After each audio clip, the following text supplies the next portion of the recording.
my name is Kayleigh and welcome back to my channel. Thank you so much for getting to 1,000 subscribers. I can't believe that many people want to sit and listen to me ramble about Pokemon, so without any further ado, let's ramble about Pokemon. So today I'll be shoutcasting a team from the incredible Jamie Finn 1415. He is a key member of the Fight Club. If you guys want to join the Fight Club, I will put the link to the Facebook group in the description and the pinned comment. We do practice battles, we have messenger chats, and we have a raid chat too, so it's a great place to be. So Jamie is doing a challenge this season. He is hoping to be the first documented player to hit Legend using all shadows in all of the different leagues and cups. So we today are following him on his Open League quest. His triple shadow team features a Swampert lead, Snorlax switch, and GLISCOR in the back. I had to double check then because when do you see GLISCOR in the Open League, especially Shadow GLISCOR? So hopefully we're going to see some really unique and fun battles today. Swampert is running the moveset you would expect, Mudshot, Hydro Cannon and Sludge Wave. Same with Snorlax, it's running Lick, Body Slam and Superpower. And GLISCOR is running the Bug type Fury Cutter move as a fast move, and he's running Earthquake and Night Slash, hunting for that epic boost on the charge moves. His play with this team is often to stay in with Swampert even against a bad lead that's as bad as a grass lead, and then he will try and catch the move on the Snorlax, as that is his bulkiest of his three shadows. So, without any more rambling from me, let's get into the battles. Let's jump in with our first battle. So, you guys know the drill by now. Season 7 has the worst lag yet, and so, although I'm showing you 10 battles from Jamie, they are not 10 battles from 2 straight sets, because no one wants to see lag. We see enough of that in our own games, we do not come onto YouTube to see that. So a brilliant catch here, Jamie has caught this Grass Knot on his Snorlax. And of course, Lick will be hitting that Cresselia for super effective, as Ghost is super effective against Psychic. Now, they safe swap in an Alolan Muk. This is a fairly neutral matchup. I do believe Alolan Muk wins in the Zero Shield, even though I've got this extra energy built up purely because Snorlax is a shadow, so he loses a bit of that bulkiness, and the Alolan Muk is going to outpace to its charge moves. But at least it's not a really hard counter on the swap. We can do a decent amount of damage, as you can see, to that Muk before it takes us out. Now, we do survive this Dark Pulse, but unfortunately that Muk has another Dark Pulse ready to go, so we are not going to get to a Body Slam. Jamie chooses not to shield this and lets his Snorlax go down. Now, I presume he's going to come in with a Swampert here because ground is super effective against poison. Yep, so he can farm down that Muk. 3, 4, and there was the 4th Snarl from that Muk, but it couldn't quite get to a Dark Pulse, which is fantastic. This means we've got a Hydro Pump ready to go to throw at this Cresselia, which brings in a shield. We then swap into GLISCOR, of course, because Night Slash would hit for super effective, but they switch into a Swampert. Not ideal, Hydro Cannon will be hitting me for super effective because of that ground typing. We throw a Night Slash, sadly no boost, and we are so close to a second Night Slash, but even if this is a Hydro, it will not KO from this range. It'll do well, yep, almost into the red, but not quite taking me out. I can definitely get to one more Night Slash. I might be able to get to 2. I say I, as if I'm battling. We all know I'm not. Jamie might be able to get to 2. Let's see if he can. Come. Oh, that was close. I don't know if that was a CMP tie or if I was just a millimetre away from getting to that move. Okay, so it was not a CMP tie. Jamie chooses to shield and throw this Night Slash. And that takes out the Swampert. That's fantastic because now we can at least get a couple of bug moves off as our fast move. Bug super effective against Psychic. We sadly cannot get to a Night Slash, which would have been lovely, and the Grass Knot takes us out. Okay, now this is why we wanted to save a shield, because Grass Knot would do terrible damage to poor Swampy in the back. So we've shielded up and we now have almost 2 Hydro Cannons ready to go. Let's fire this first one. Okay, that pulls their final shield, and we're going for another Hydro Cannon. This will do a decent amount of damage, of course, because it's stab and from a shadow Pokemon. Okay, so that took out about half of the health that Crest had left. And yes, go Jamie! Beats the Crest to the final move, and this will KO that Crest. Fantastic. GG's Jamie, good first game. So let's move into our second game, facing an ex-rank 10/legend player. Really like the outfit of the opponent here, very monochrome and classy. Okay, so Shadow Machamp lead on the swampert. Now, that was brilliant there. We snuck through an extra fast move, which can be key in some of these neutral matchups. We're not going to shield because cross chop is just hitting for neutral. And there we go. We managed to throw a Hydro Cannon at just the right time, so a counter isn't snuck through by the opponent. And we've got another Hydro Cannon to throw straight away. We can piggyback them off each other and prevent a counter slipping through in between the two. Brilliant. So that has hit for some fantastic damage. We're both in the red, but my opponent is a shield down. Jamie chooses not to shield this cross chop and to let it through. So he is giving the opponent switch advantage, but the opponent is down a shield. Now he goes in with GLISCOR, of course, because counter will be hitting Snorlax for super effective fighting versus normal. If this is a cross chop, it will be resisted by the flying typing of GLISCOR, which it is, barely any damage at all, and gives GLISCOR some great farm on that Machamp. Let's have a look what's coming in second. Okay, a Snorlax, very interesting. So Jamie goes straight for the nuke move on this GLISCOR and goes in for an Earthquake. And it hits, fantastic. That's about 3/4 of that Snorlax's health gone already. So he decides to shield the GLISCOR against this body slam coming in. He can build up safely a little bit because Snorlax is quite slow to get to its moves, and now he's got 2 Night Slashes built up. So if this one lands, I presume it's going to KO. Yep, that's the Snorlax down, and we got the boost. Absolutely beautiful, and there's a Reggie. Oh Jamie, I'm so glad you went for this. He's gone for the Earthquake. We're all crossing our fingers this hits. And it does. Beautiful. Now, the opponent probably chose not to shield there, thinking their only win con was to call the bait and not shield a Night Slash, but we don't bait here. Jamie has done it again. Okay, match number 3. We're going in with a Swampert versus a Giratina, and we are swapping out to catch the move on the Snorlax. This is Jamie's kind of go-to strategy for this team. He will normally stay in with a Swampert and attempt to catch a move, even on quite a negative lead. So we're coming in now. Our Swampert is against a Heatran. Interesting, I haven't seen that many Heatran in Open Ultra, sorry. It's quite an interesting Pokemon. I quite like it. It looks fairly well weighted with attack and defense, but I haven't ran it, so I'm not quite sure. Anyway, I'm rambling and I'm so sorry. We throw a superpower and it goes unshielded, takes out the Heatran of course, because fighting is super effective against steel. And we're now throwing a body slam against this Giratina, which does nothing because Ghost resists normal, but you may as well throw your energy. That chip damage might come in handy later. So now we're going in with our GLISCOR. Even though the bug typed fast damage is resisted, we're still choosing this one to go in with. So Dragon Claw, as you can see, doesn't really do a lot of damage to GLISCOR. And this is why we chose this Pokemon. The fast move might be resisted, but Night Slash most certainly isn't. That would hit for super effective if allowed to land, dark, super effective against Ghost. So we're choosing to shield up this Dragon Claw, conserve a little bit of health on the GLISCOR, and overfarming a tad and going in with this Night Slash. Now I believe opponent has 1 shield left. They can shield or take this, and they decide to take it. Now, we've basically got the same choice. Do we shield or take this move? And we choose to let the Dragon Claw through. Now, if we can get another Night Slash off, this will come quite close to knocking out that Giratina. It might knock it out, actually. I'm not 100% sure on the damage output. Oh my gosh, so close! And caught that move on the Swampert. No need to shield, as it will just be a Dragon Claw. And I would say we can Mud Shot down, but that Giratina has disappeared and in comes the Grass type.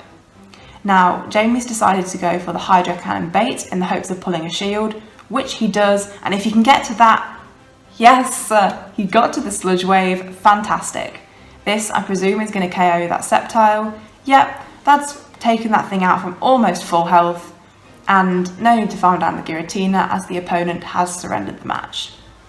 Okay, game number 4 against Super Nerd TV with a very swish backpack. Another Giratina lead here. Now, Swampert doesn't do badly against Giratina. but it's not exactly what you'd call a one matchup either. It's bait dependent. So Jamie swaps in his Snorlax to take that Dragon Claw. We've seen this play before, it's an effective one for Jamie. It seems to work quite well. Now the opponent has safe swapped in a Swampert. This is not ideal as Swampert is going to outpace Snorlax to its charge moves. That Hydro Cannon is hit and taken out about half of our remaining health. We're going to throw the Body Slam. Both Body Slam and Superpower hit for neutral here, so you wouldn't want to throw Superpower and debuff yourself on both attack and defense. Now can we... That was close. That might have been CMP again. I was really hoping we could beat the Swampert and get off another Body Slam, but sadly we can't, and we get Hydro Cannoned. Now we can either match Swampy for Swampy, or we can go in with GLISCOR. Jamie chooses to go in with Swampert as this thing is loaded with energy and has 1.5 Hydros ready to roll. The opponent does not shield, that makes sense. They come in with their Giratina, and we come in with GLISCOR. We were hoping to land Night Slash, but they swap out for this Registeel. Registeel? Kayleigh, come on, that is very clearly a Melmetal. Spoon moment. So they swap in that Melmetal. Now, we've seen an Earthquake land already, but going for the Earthquake here when that opponent still has a shield remaining was dangerous. We went for the Night Slash bait and managed to pull a shield. Fantastic.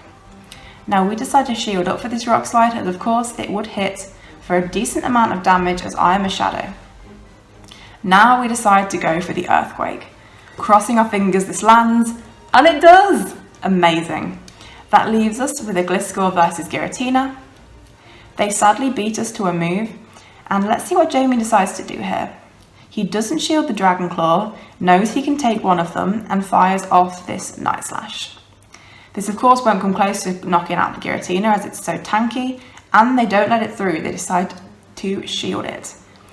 That does make sense as it knows of course that that's going to be hitting for super effective versus Swampert moves which will either be hitting for resisted or neutral. If you're going to take one, the opponent has clearly decided they're the moves they want to take on that Giratina.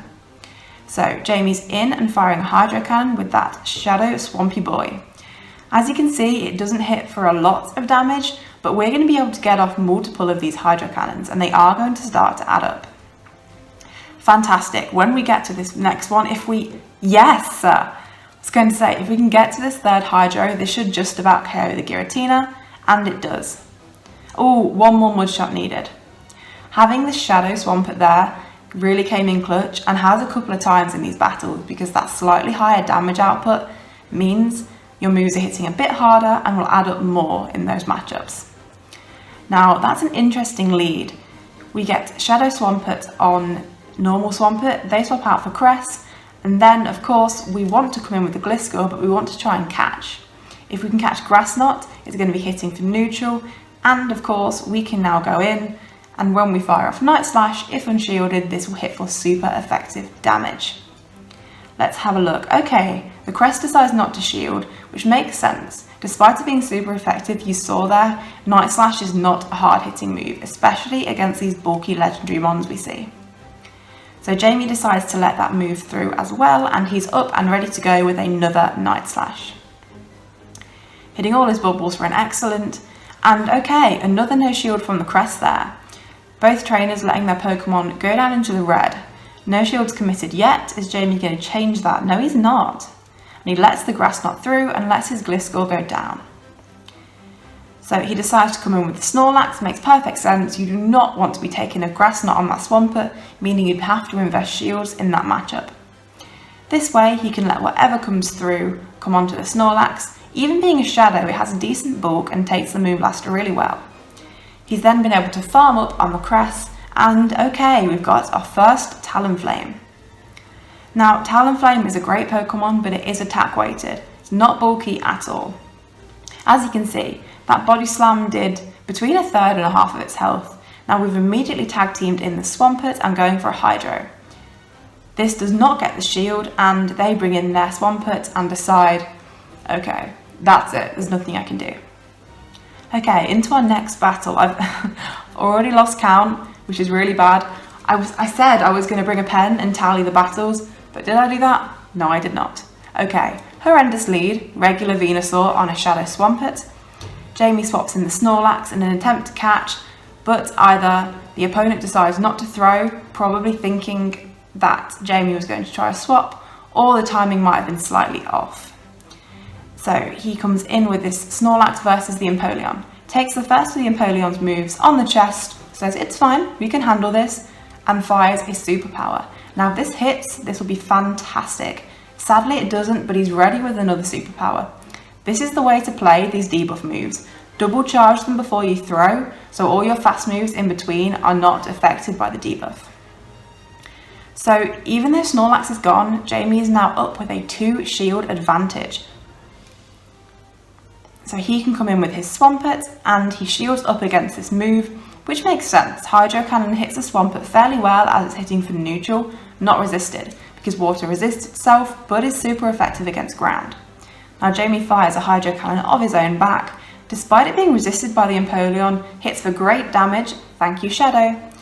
And in comes the Venusaur, which we'd expect, and Jamie swaps straight out into the GLISCOR. This catches the Frenzy. Even though it is hitting for neutral, Frenzy Plant is a fantastic move, and as you can see, managed to take out half of that GLISCOR's health. Now Jamie's farming up, shields the next Frenzy, and I presume is going for the Earthquake. Yep, that's his plan. Makes sense, Earthquake is going to hit for neutral because of that part poison typing of the Venusaur. Fantastic. Earthquake takes out the Venusaur and what is in the back but a Togekiss, of course. But luckily Jamie's running Sludge Wave, not Earthquake on his Swampert, probably for this exact situation. And almost one hit KOs that Togekiss, has to do one Mud Shot at the end to clear up. Our next battle is against GLISCOR, I think that said, I'm sorry. Okay, Swampert versus Obstagoon. Let's see how this one's going to go. Who's guessing Jamie's going to swap out and catch on the Snorlax? Let's see if he does. Oh, he's farming all the way up. Interesting, okay. So both Jamie and the opponent here are really over farming before they throw any moves. Jamie takes the Night Slash, chooses not to shield it, and returns a Hydro Cannon to return fire of the charge moves. This is shielded, unlike Jamie's move, so he is now up in the shield advantage. He throws another Hydro Cannon, and a Clefable has been swapped in the meantime. Now Jamie then swaps in the Snorlax, which is what we were hoping to see. This can farm down the Clefable to a decent amount before throwing. There we go, really well counted by Jamie. Farmed up pretty much as far as he could before that Clefable was going to get to a move. Opponent doesn't shield, and that Snorlax now has a ton of farm, and Jamie has one switch advantage. Now he decides to throw the superpower. If this hits this Obstagoon, it is going to be crazy damage. Sadly it doesn't. Oh, that was just too much to hope for, wasn't it? Really praying that would land, and sadly cannot reach a body slam in time. This isn't over though. Both Jamie's Pokemons have decent play against Obstagoon. Of course, GLISCOR is running its Bug-type Fast move, which is going to hit for super effective, and as it's flying typing, will resist Cross Chop, meaning the Obstagoon's got to throw Night Slash. Now, in comes a Gyarados, so that is the third and final Pokemon. The opponent has revealed his full team now. Jamie decides to shield up this Aqua Tail, of course, because water is super effective against ground. Now, Jamie is returning fire with a Night Slash of his own, and in we go. That does a decent amount, about a third of that Gyarados' health. So Jamie, I think, is hoping to get to a Sludge Wave. Oh, that was so close. Really had me worrying there. 1 HP in a dream, and we're firing the Sludge Wave. Shields are down, of course, so you know that's going to hit, and you know that is going to take out that Gyarados. Gyarados really is not that tanky. So we're letting this next move through. It's a Night Slash and it takes us into the red, but that's okay. Jamie's going straight for the Earthquake, and he's got that last shield if he needs it, if that Obstagoon can beat him to another move. It can't though. The Earthquake goes in, and I think that's a visual glitch because the opponent had no shields left, so that Earthquake would have KO'd from that range. Alright, our next battle is against Night Figures. Okay, we're getting another Giratina Legs lead. Now, I presume Jamie's going to swap out to catch on his Snorlax. There it goes. Fantastically done.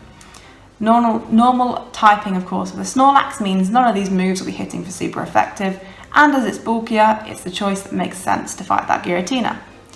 Now here comes a Registeel. Maybe I was like channeling some psychic energy when I said it was Registeel earlier. I knew it was coming. Okay, so the flash cannon is allowed to hit, does a decent chunk of health. So Jamie is not baiting here. He's built up to 2 superpowers and he's just throwing and praying we do not get a shield. And we don't. Beautiful. Goes straight in with another superpower, stacks them back to back. This is shield or die for the opponent. And he chooses death. Lets that red steel go down. And now he's coming back in with the Giratina. Now, of course, Snorlax fast move is Lick, which is going to hit for super effective against Giratina, as Ghost on Ghost is super effective. He shields up that move and then swaps in the GLISCOR and manages to bait out a Cresselia.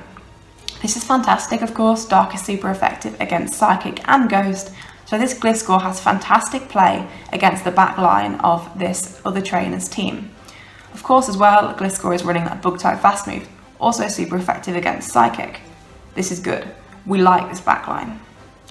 Now, we're going to let the move of this Cresselia come through. Whether it's Grass Knot or Moonblast, it's definitely not going to KO, so we can safely not shield. We can also get to a Night Slash, definitely before they get to another move. So Jamie fires this Night Slash, which should take that Cress into the red. Brilliant, the Cress is very low now. So the Cress is throwing, we're not shielding, we're going to pretty much decide to let this GLISCOR go down. Not quite, and there it goes down. Now they come in with that Giratina legs. They do have shield advantage, so Jamie's got to play very carefully here. He decides to come in with a Snorlax. I think he was hoping to get a move in, but it didn't quite happen, and the Dragon Claw came through and took out the Snorlax. But it is not over yet. Shadow Swampert has an amazing damage output, so this can still be done. So, takes that first Dragon Claw on the chin, builds up to just over 2 Hydro Cannons before throwing the first one. That goes in, and that pulls one of the opponent's 2 remaining shields. Now we have a shield left too, but I presume Jamie is going to use this now, and he does. That blocks that Dragon Claw. Now we are up to 2 and a little bit Hydro Cannons again. Swampert has fantastic energy gain with Mudshot and gets to its moves very quickly, as you can see. And that pulls the last shield. Perfectly timed charge move throw here. Jamie throws this just before the opponent can get to another move. And there we go. Brilliant. Jamie manages to get in yet another Hydro Cannon. The sheer spamminess of this Swampert, my word. And that takes out the Giratina. Now we're desperately trying to beat this Cress, and we do it. So that's fantastic. The amount of Hydro Cannons that this Swampert has got off at the back end of this game. Absolutely brilliant. Our next game shows us a Swampert Articuno faced off on the lead. Now, if you're playing the Swampert in this matchup, you've got to be really careful with your timing. Throwing the Hydro Cannon here, as Jamie did, prevents the Articuno sneaking through an extra Ice Shard. And as you can see, an extra Mud Shot is snuck through on your end. Sneaking or not sneaking these fast moves through really helps to keep this matchup at least not a total walkover for Articuno. Now, both trainers have decided to invest 1 shield in this matchup so far. Jamie comes in with another Hydro Cannon, which, as expected, the Articuno doesn't shield. Usually in this matchup, the Articuno user will shield the first move before the debuff, and then shield nothing after that, as the attack of the opponent has already been dropped. Now, Swampert just manages to tank that second Icy Wind and throws another Hydro Cannon. This means both trainers are now down 1 shield, but Jamie manages to come in with Swampert. That's not Swampert, Kayleigh, that is clearly a Snorlax. Jamie comes in with Snorlax, farms down the Articuno before it can throw another move, giving him lots of energy coming into this Swampert matchup. Now he decides not to shield this Hydro Cannon and just takes it. It only does about a third of Snorlax's health, so not too bad. Snorlax fires back with a Body Slam.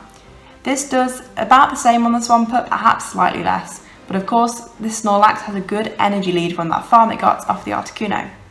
So then we go in with another Body Slam, and if we could have farmed down there, that would have been perfect, but sadly not.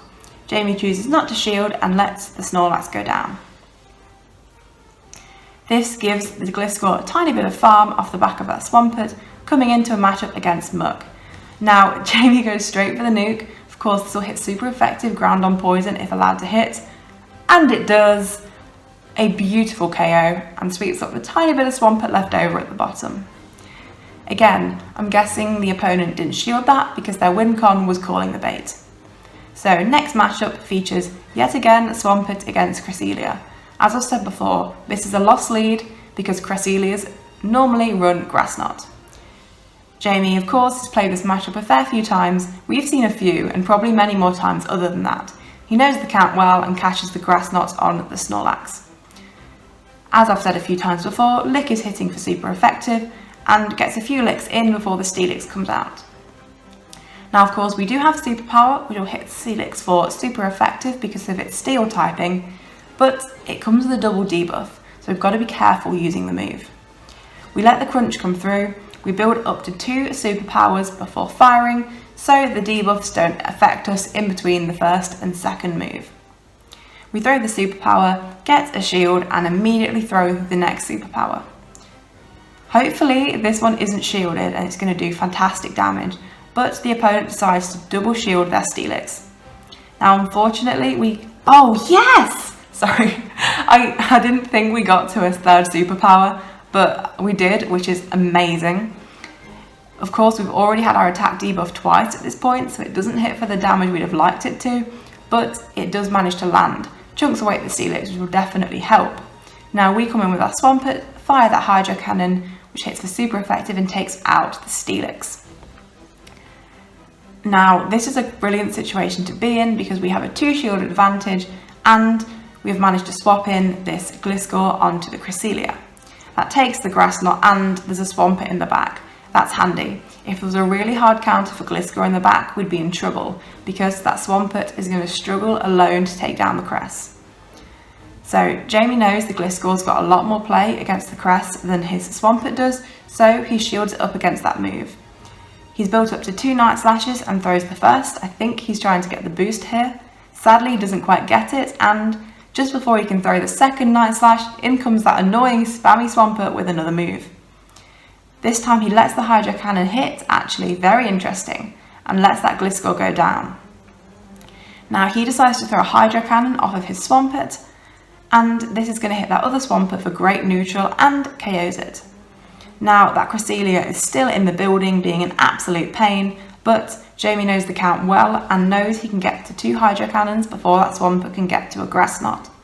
He throws the first, which does a good chunk of that Swampert's health, and with a little bit of farm, he manages to get to another Hydro Cannon. He's overfarmed a touch, but I think that's because he wanted that mudshot damage too.